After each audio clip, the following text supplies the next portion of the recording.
Dans Terra Nova, de 2 à 4 joueurs joueront le rôle d'entités fantaisistes tentant d'étendre leur royaume en terraformant les terres et en construisant des bâtiments. Une partie se joue en 5 rondes et une ronde comporte 3 phases, mais avant toute chose, quelques concepts de base. Le cycle du pouvoir. Les jetons de pouvoir peuvent être gagnés ou dépensés, mais jamais perdus. Un gain de pouvoir demande de vider le bol 1 de ses jetons dans le bol 2 et ensuite du bol 2 dans le bol 3.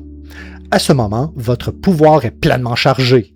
Il sera par contre possible de dépenser du pouvoir du bol 3 vers le bol 1, même si les 8 jetons ne sont pas dans le bol 3. Le concept d'adjacence est à portée. L'adjacence est définie par les hexagones contigus. La construction d'un pont permet de créer une adjacence entre 2 hexagones séparés par une rivière. Un hexagone à portée le sera à partir du moment où un bateau sera construit. Ce bateau n'est pas un jeton physique, mais un concept sur une piste. La force de la piste bateau déterminera le nombre d'hexagones sur la rivière qu'il est possible de voguer pour aller construire plus loin. Cette notion sera aussi utile lors du décompte final.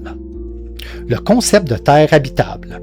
Un joueur ne peut construire que sur un hexagone ayant la couleur de sa faction. Une action de jeu permet de terraformer, c'est-à-dire de changer la couleur d'un hexagone pour le rendre habitable pour cette faction. Comment faire des points? Il est possible de scorer des points de plusieurs façons, entre autres, faire une action répondant à la tuile de pointage de la ronde en cours, faire une action répondant à votre tuile bonus, augmenter votre piste de navigation, fonder une ville, avoir construit la plus grande cité en fin de partie, repérer le symbole des lauriers pour trouver vos opportunités. Maintenant, les phases d'une ronde. Phase 1, les revenus. Chaque joueur revise sa tuile bonus et son plateau de jeu personnel à la recherche du logo de la main ouverte. Pour chaque icône de jetons de pouvoir, faire ce nombre de rotations des jetons pouvoir dans les bols jusqu'au maximum de 8 jetons dans le bol 3. Tout surplus sera perdu. Pour chaque icône de sous, gagnez ce nombre de sous. Phase 2, les actions. À son tour, un joueur jouera une action. Le nombre de tours de table est indéfini et la ronde arrête lorsque tous les joueurs auront pris l'action passée. Maintenant, les actions.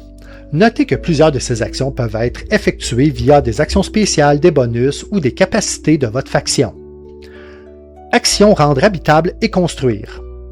Cette action, qui est la plus complexe du jeu, est divisée en 2 sous-actions. Pour un coût défini en nombre de pelles par son plateau personnel, un joueur peut terraformer un hexagone adjacent ou rejoignable. Ensuite, le joueur pourra construire une maison sur ce nouvel hexagone. Il est aussi possible de construire une maison directement sur un hexagone, sans le terraformer si sa couleur correspond à sa faction. Action améliorer un bâtiment. Une maison peut être améliorée en comptoir et un comptoir en palais.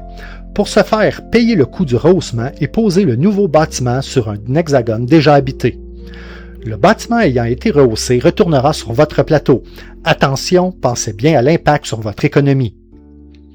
Si vous améliorez une maison en comptoir, vous aurez droit à un rabais de proximité si un adversaire est adjacent. Faites attention, si vous construisez ou améliorez sur un hexagone adjacent des bâtiments adversaires, ceux-ci auront droit à un gain de pouvoir égal au nombre de bâtiments de leur couleur adjacents à votre structure. Si vous avez construit un ensemble d'au moins 4 bâtiments et totalisant une valeur de 7 lampes, vous devez fonder automatiquement une ville.